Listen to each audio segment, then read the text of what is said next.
নমস্কার বন্ধুরা, আমি সুবল আর আপনারা দেখছেন এডুটেক সৃজন। এখানে আমরা নিয়মিত কম্পিউটার কোর্সের উপরে ট্রেনিং দিয়ে থাকি এবং সেই রিলেটেড ভিডিও আপলোড করে থাকি। আজ চলে এসেছি নতুন একটা টপিকের উপরে ভিডিও নিয়ে। আজ আপনাদের শেখাবো ফিনান্সিয়াল ক্যালকুলেশন এক্সেলে আমরা কিভাবে করব। যেমন এখানে একটা এক্সাম্পলের মাধ্যমে আপনাদেরকে আমি বোঝাবো। তো এখানে যেমনটি আপনারা দেখতে পাচ্ছেন যে পিএমটি পাবলিক ইএমআই এখানে রয়েছে যে ফর্মুলাটা। তো এখানে 25,000 টাকা একটা অ্যামাউন্ট রয়েছে, আর যেটা রেট রয়েছে 18%, আর টাইম রয়েছে 3 বছরের জন্য। তো এই এক্সাম্পল থেকে আমরা প্রতি মাসে কত টাকা করে ইএমআই দিতে হবে তার একটা ক্যালকুলেশন এখানে আমরা করে আপনাদের দেখাবো এবং শেখাবো, যেমনটি স্ক্রিনে এখানে দেখতে পাচ্ছেন। আর এই টপিকটা যদি আপনাদের ভালো লেগে থাকে অবশ্যই চ্যানেলটি লাইক, শেয়ার, সাবস্ক্রাইব, কমেন্ট করবেন। আর অবশ্যই ভিডিওটি শেষ পর্যন্ত দেখার জন্য অনুরোধ রইল। তো চলুন শুরু করা যাক আজকের টপিক।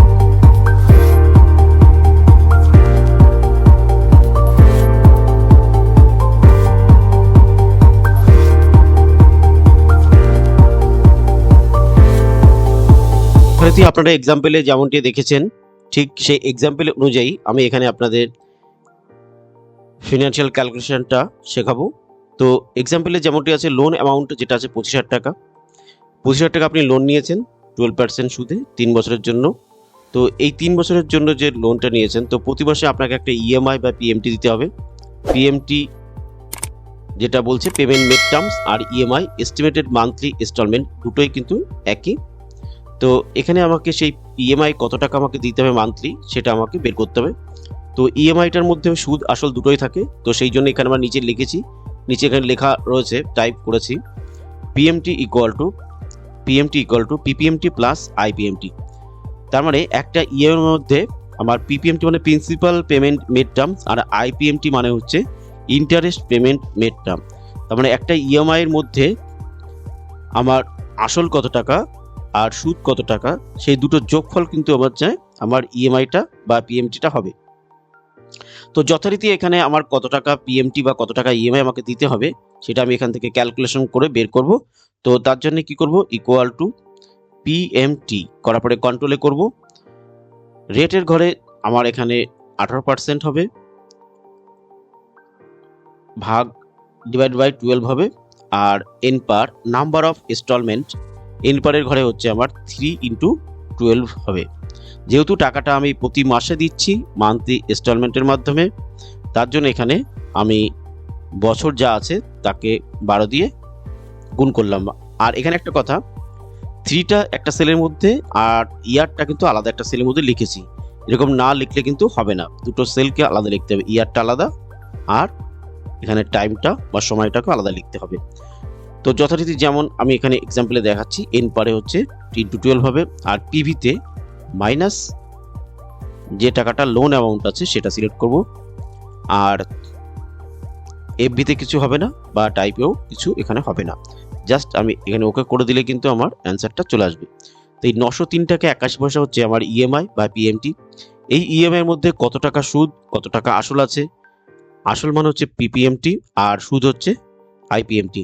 তো এই 903 টাকা 81 পয়সার মধ্যে কত টাকা আমার সুদ কত টাকা আসল আছে সেই ব্রেকআপটা আমরা এখানে দেখাবো, সেটা ভেঙে ভেঙে আপনাদেরকে দেখাবো। তো প্রথমে এখানে 36টা স্টুডেন্ট হবে, যেহেতু প্রতি মাসে টাকা দিচ্ছি আমি, তাহলে 36টা ইএমআই আমার এখানে হবে 3 বছরের জন্য। তাহলে 3 × 36, 36টা ইএমআই হবে বা মান্থলি ইনস্টলমেন্ট হবে।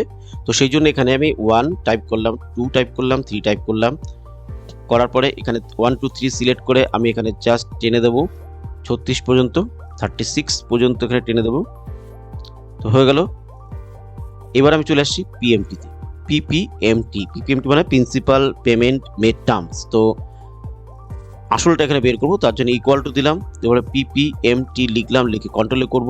কন্ট্রোলে করার পরে রেট আসবে, রেটের ঘরে আমি যথারীতি যেটা আছে 18% তো সিলেক্ট করলাম, একটা F4 দেবো।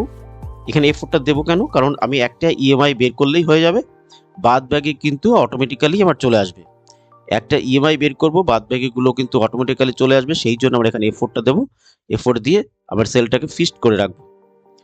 তো পারে চলে আসছি, আর রেটের ঘরে এখানে 12 দিয়ে ভাগ, যেমনটি করেছি, যে আমি যেহেতু ইএমআই দিচ্ছি, মান্থলি দিচ্ছি, তার জন্য রেটকে 12 দিয়ে ভাগ করব। চলে আসছি পারের ঘরে হবে হচ্ছে আমার ইনস্টলমেন্টের প্রথম ঘরটা সিলেক্ট করে 3 বার আমি এখানে F4 দেবো, 3 টাইম F4 দেবো। কেন 3 টাইম F4 দেবো? কারণ হচ্ছে এখানে ইনস্টলমেন্টে আমার জি নাম্বার কলামে রয়েছে, তার জন্য জির আগে একটা $সাইন দিলাম, কারণ এই কলামটা পুরো ফিক্সড করার জন্য। ঠিক আছে, তাহলে আর চলে আসি এনপারে আগে যেমন করেছি ঠিক তেমনটাই করবো, যেমন এনপার হচ্ছে 3 সিলেক্ট করব, করার পরে F4 দেবো, এটাও ফিক্সড করব, আর ইন্টু 12 করবো, মানে 36টা ইনস্টলমেন্ট হবে বা ইএমআই। চলে আসি পিভিতে, এখানে মাইনাস দেবো, আমরা 25,000 সিলেক্ট করবো আর F4 দেবো। F4 দেওয়ার পরে যথারীতি আমার কিন্তু অ্যান্সারটা এখানে চলে এসেছে, জাস্ট ওকে করে দেবো। ওকে করে দিলে কিন্তু আমার পিএমটি কত টাকা চলে এসেছে। এবার এটাকে জাস্ট আমি একটু রাইট সাইডে আইপিএমটি ঘরে টেনে দেবো, ড্র্যাগ করে টেনে দেবো। আর যেহেতু এখানে আইপিএমটি ফাংশন হবে, তো সেম ফাংশনই থাকবে, সেম যতগুলো যা করেছি যেমন করেছি সবই থাকবে, শুধু ডবল ক্লিক করে এখানে আমরা পিপিএমটিটাকে চেঞ্জ করে পিটাকে কেটে আইপিএমটি করে দিলাম, এন্টার দিলাম। পুরো ফর্মুলার মতনই আগে যেমন করেছি তেমনটাই সবগুলো সিলেক্ট করা আছে, সবগুলো F4 যেমন দেওয়া আছে তেমনই থাকবে, শুধু এখানে ফাংশনের নামটা চেঞ্জ করে দিলাম আইপিএমটি, জাস্ট এখানে ওকে করে দিলাম, চলে এসেছে। এবার এখানে আমি সিলেক্ট করার পরে ডবল রানিং লেফট ক্লিক করব। ডবল রানিং লেফট ক্লিক করলে সঙ্গে সঙ্গে কিন্তু আমার অটোফিল হয়ে যাবে, 36 ইএমআই পর্যন্ত চলে আসবে, ইনস্টলমেন্টটা চলে আসবে। আর এখানে পিএমটি মানে হচ্ছে দুটো যোগফল, আমরা আগেই বললাম, পিএমটি প্লাস আইপিএমটি, দুটোর যোগফল হচ্ছে পিএমটি বা ইএমআই। তাহলে এখানে এই ডবল ক্লিক করলাম, ডবল রাইট ক্লিক অটোফিল হয়ে গেল। তো প্রত্যেকটা ইএমআই এর যোগফল কিন্তু 903 টাকা 81 পয়সা। তো এইভাবে কিন্তু আমরা আসল যত বাড়ছে সুদ কিন্তু ততই আমাদের কমছে, মানে ইন্টারেস্টটা কমে যাচ্ছে।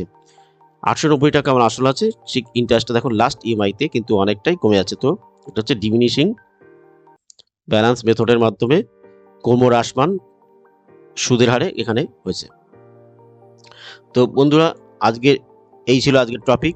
আর টপিকটা যদি আপনাদের ভালো লেগে থাকে অবশ্যই চ্যানেলটি লাইক, শেয়ার, কমেন্ট, সাবস্ক্রাইব করবেন। আর সবাই ভালো থাকবেন, দেখা হচ্ছে পরের ভিডিওতে পরের টপিকে। ধন্যবাদ।